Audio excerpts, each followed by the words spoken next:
Gracias, señor presidente. Buenos días, Liliana Noble de Pulso Saludable. Quisiera preguntarle, en este sistema de universalización de la salud, tengo entendido que estos estados son los que ya accedieron a la universalización. Los restantes, ¿qué ha pasado con ellos? Están en pláticas y esto me lleva a pensar que si por alguna circunstancia en particular un estado decidiera no integrarse a este sistema, estaría su población igual que antes, ¿no? Sin un sistema digno de salud y sin poder tener atención primaria ante cualquier eventualidad de salud. ¿Ahí cómo va a funcionar, señor presidente? Esa sería mi primera pregunta. Todavía no sabemos, porque se hizo la exposición en lo general y iniciamos una primera etapa. Son 15 estados. Ya en 14 tenemos los diagnósticos, los censos, se trabajó en el territorio, se fue, como aquí lo mencionó Zoé, centro de salud por centro de salud, hospital por hospital, se levantó el inventario,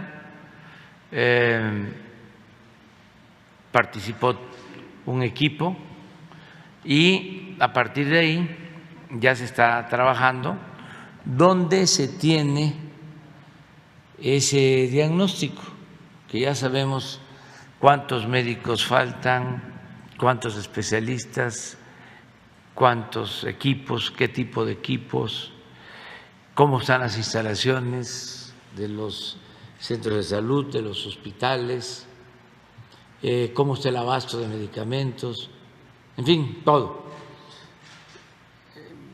Vamos a ir aquí informando todos los martes del avance y se van a ir incorporando otros estados.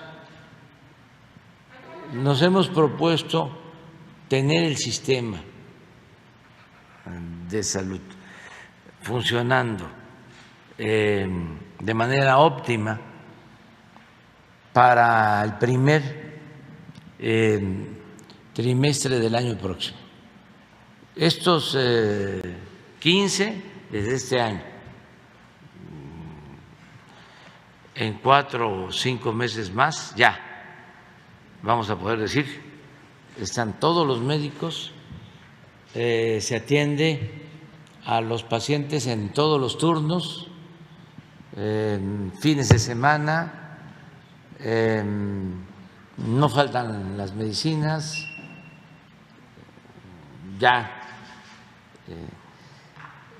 al 100. Ese es el reto, ese es el desafío. Por eso lo vamos a transparentar aquí con ustedes, para que si lo que estamos informando no corresponde a la realidad, se denuncie o nos ayuden todos a dar seguimiento al proceso hasta que entre todos podamos lograr levantar el sistema de salud pública gratuito, no solo el cuadro básico de medicamentos, todas las medicinas, todos los análisis clínicos, todas las intervenciones.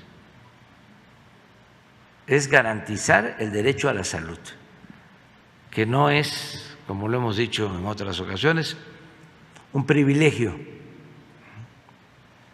es un derecho humano fundamental. Entonces, ese es el propósito y lo vamos a lograr.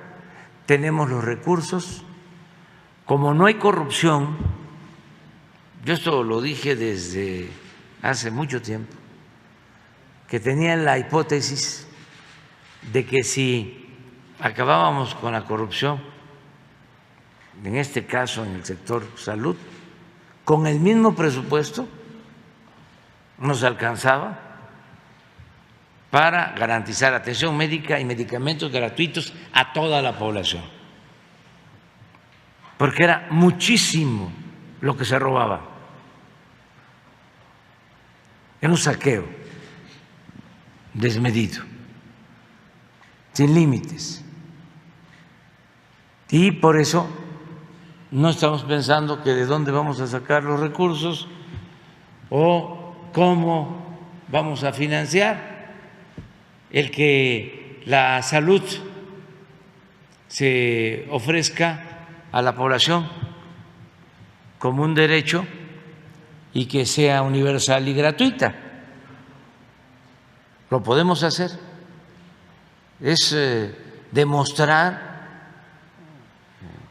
también en todo lo que tiene que ver con la salud el daño tan grande que causaba la corrupción, porque se robaban hasta el dinero de los medicamentos, políticos corruptos que tenían ese negocio, incluso apoyado por medios de información, por periodistas famosos. Pero ya no voy a hablar más, porque si no, ¿qué van a investigar a ustedes? Gracias, señor presidente. En una segunda pregunta, la Cámara de Diputados reformó en semanas pasadas la Ley General de Salud, en particular el tema de la salud mental. Yo quisiera saber si dentro de esta universalización se tomó la decisión de desaparecer los hospitales psiquiátricos o cómo va a ser la atención, porque hay esta duda de los que tienen enfermedades mentales. Gracias. Sí. A ver, cualquiera de estos. No desaparece nada. Sí, con permiso, señor presidente. Efectivamente, no desaparece, se transforma, se cambia lo que estaba mal.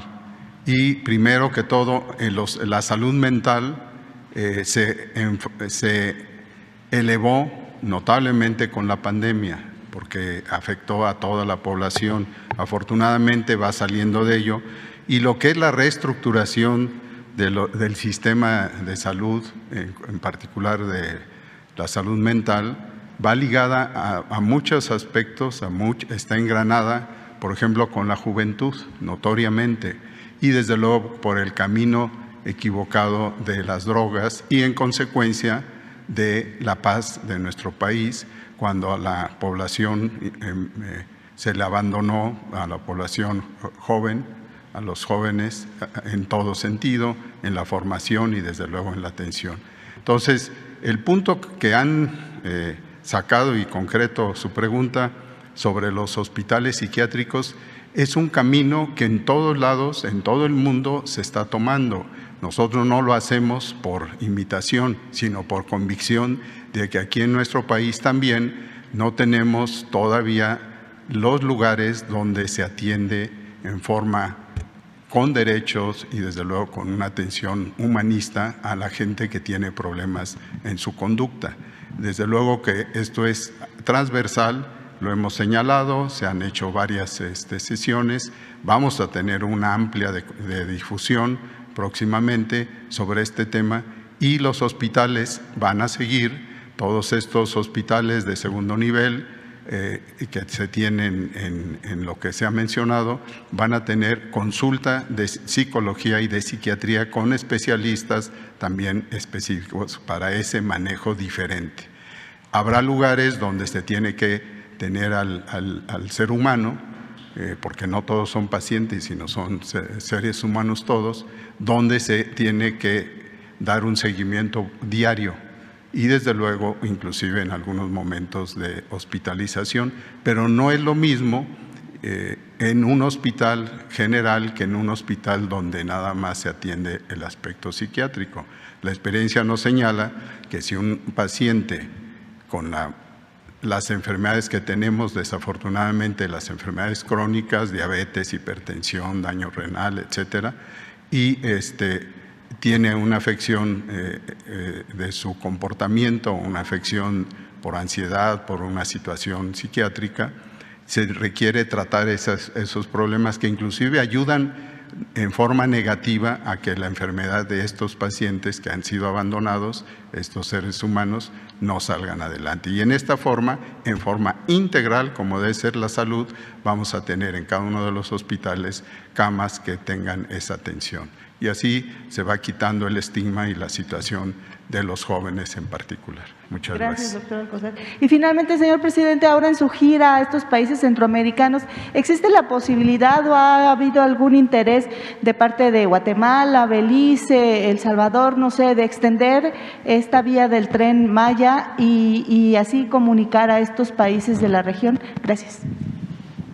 Bueno, yo creo que en el caso de Guatemala, de todo Centroamérica, se van a beneficiar con el tren.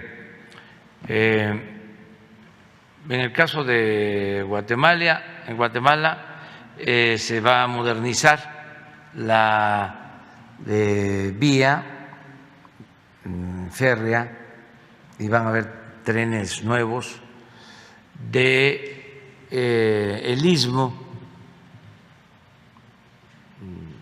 hasta Ciudad Hidalgo, que está en la frontera con Guatemala, de Ixtepec a Ciudad Hidalgo. Se va a modernizar toda la vía. Esto ayuda mucho para Guatemala. Pero además, con el Tren Maya va a quedar muy cerca de Guatemala por el lado de la frontera con Tabasco. Hay un paso que se llama El Ceibo,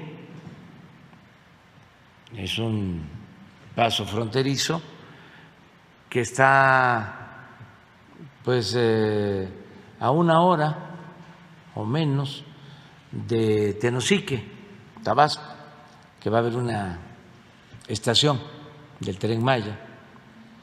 Y luego, en el caso de Belice, pues va a haber estación en Chetumal, que les queda muy cerca, y se está también rehabilitando, ya prácticamente está terminado, el aeropuerto de Chetumal. Entonces hay una comunicación muy buena. Originalmente queríamos que la vía del tramo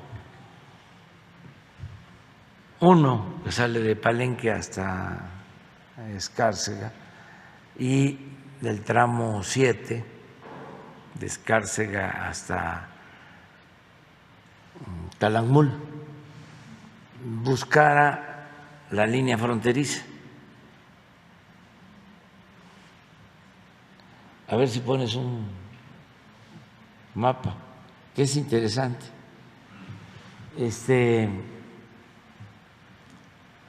Porque de esa manera se buscaba unir más a Tikal, que está en Guatemala, a Flores, que está en Guatemala, con Calakmul. Además, muy cerca de la frontera, del lado de Guatemala, hay un sitio arqueológico que se llama El Mirador, que es también muy importante.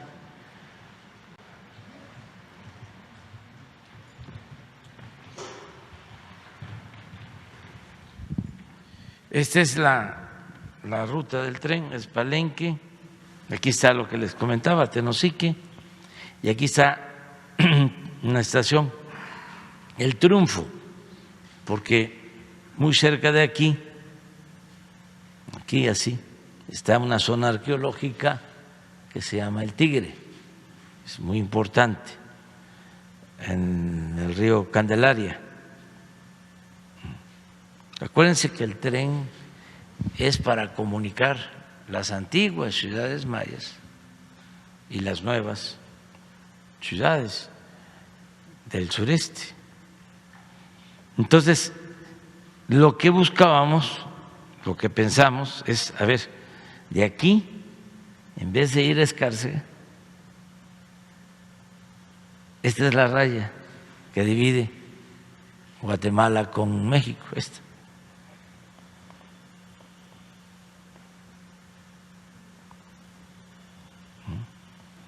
Entonces, irnos, en vez de hacer esto, irnos por aquí.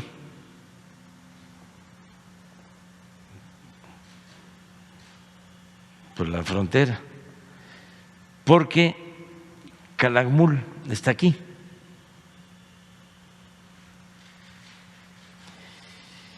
Y aquí, en línea recta, está Tikal y Flores. Y aquí, del lado de Guatemala, pero casi en la línea, está el Mirador. Acuérdense que antes no había fronteras, era Mesoamérica.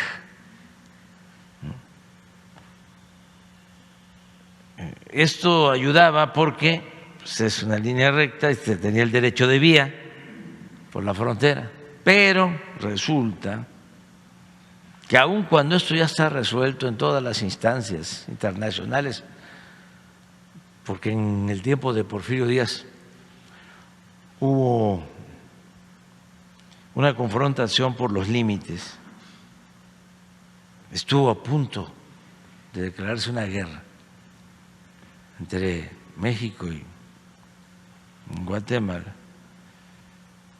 Intervinieron países extranjeros y se creó un tribunal para la definición de la línea divisoria entre los dos países. Todo esto se originó fundamentalmente porque las empresas madereras no solo explotaban la caoba de la lacandona, sino se metían a Guatemala para sacar la madera acá a la costa y llevarse la madera preciosa a Europa, la caoba que es la reina de las maderas. Entonces, eso originó el conflicto, porque habían monterías, así se les llamaba, que se metían a lo que era el territorio de Guatemala, y esto originó el conflicto. Entonces se llegó a la definición y al acuerdo. Sin embargo, todavía hay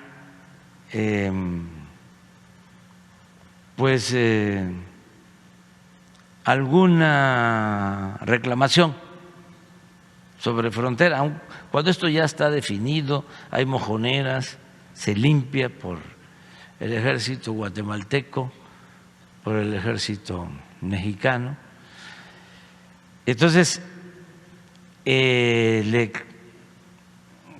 decidimos que no, porque era hacer una infraestructura aquí que a lo mejor iba hacia adelante a causar algún problema, pero les hubiese ayudado mucho el estar muy cerca de Tikal, de el Mirador y al mismo tiempo de Calakmul, y nosotros salíamos de nuevo aquí para arriba. Entonces sí va a ayudar el tren, de todas maneras, el tren Maya, y estamos trabajando con los países de Centroamérica en varios proyectos y eso es lo que vamos a tratar allá en el viaje.